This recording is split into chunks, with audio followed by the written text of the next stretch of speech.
It's kind of surreal at the moment. It's hard to process. It can be easy to feel helpless after what happened last night. I don't know what to say. I can't.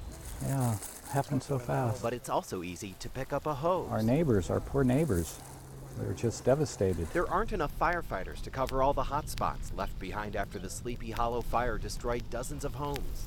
So on Valley View Drive, neighbors are taking care of the job themselves. Shirley's our neighbor. He likes Shirley. It's probably really going to hit me harder in a few days when I realize I don't have anything. Shirley Einerson lived here 45 years. And that's my car that I bought 6 months ago. A Honda Civic. She lost a generation of belongings. Such a beautiful home. And gained a new level of appreciation for the people next door, whose homes were spared. They were there for her from the moment the flames approached. She was just asleep. And our neighbor Alex was pounding on Shirley's door. Finally woke her up. So it was none too soon. He saved her life. Fabulous, really wonderful. While the flames continue their destructive path through Wenatchee, on Valley View Drive, they're doing what they can, because that's what good neighbors do. Ted Land, King 5 News.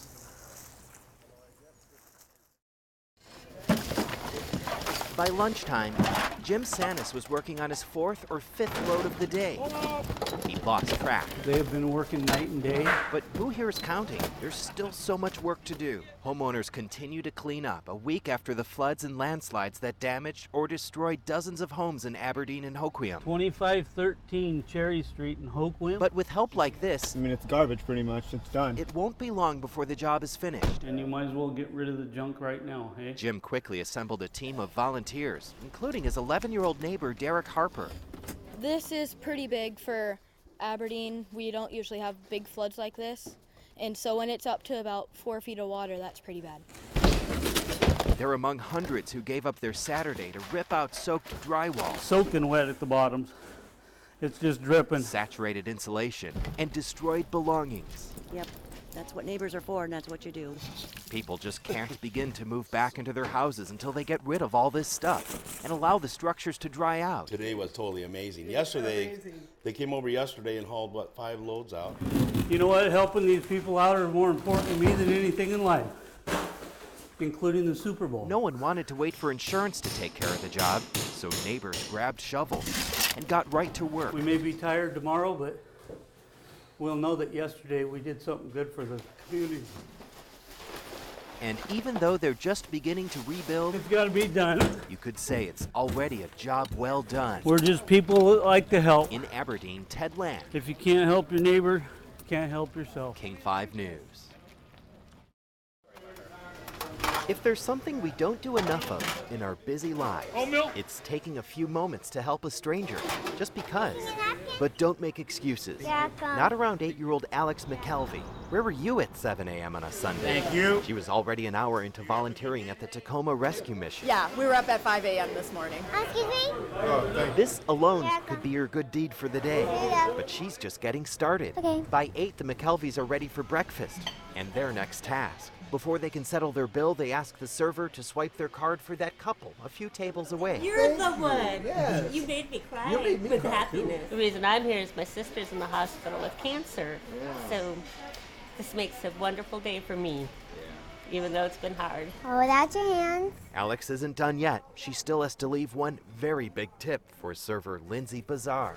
Open it. No! Thank you.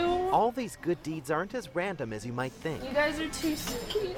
There's a list, 61 different acts of kindness, yes. and that's just for today. Purchase a book for a child, pick up litter and throw it away. The McKelveys have made a lot of time over the past year to make other people's days, and they've been documenting it all on social media. This is from when they passed out goodie bags to Seahawks fans. It's been fun to come up with all these ideas, but it's also a kind of therapy. I miss her every day. The McKelveys lost their Nana, Linda, a few years ago. She was just 59. That expression, to give the coat off your back, Linda would literally have given you the coat off her back. Tape one where? After breakfast, they taped lottery tickets to the pumps at a gas station. This is what her life was about. It was about giving to others. But it's only for the dog part. In all, the McKelveys have been trying to complete 600 loving acts of kindness in time for what would have been Linda's 60th birthday. today. Just one simple thing can completely turn around somebody's day. By late afternoon, it was time to cross that last one off the list. So awesome. Alex helped reveal a bright new youth room at the Lakewood YMCA, where she spent hours painting the walls. It makes me feel so much happy. A final loving act. It's been an incrable journey. But why stop here? In the end, I think it's just important for us all to know that we're thought of Ted Land and cared for. King 5 News. Hey!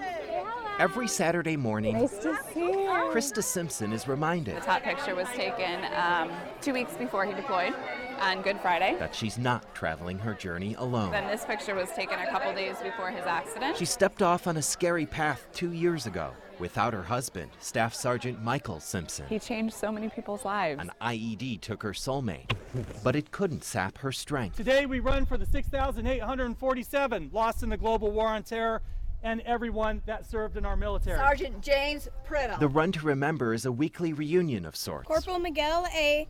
Guzman. A place where families who've lost someone in combat can gather. Go ahead, yell. Gabe! Michael Simpson!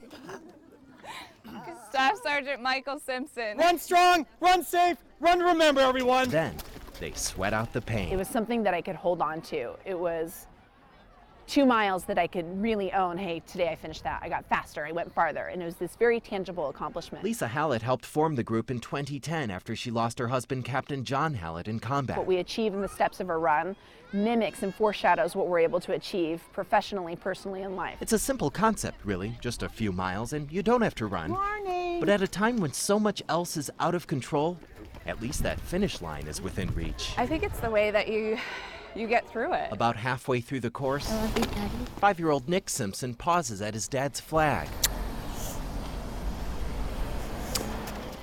And then he presses on. Ted Land, King 5 News.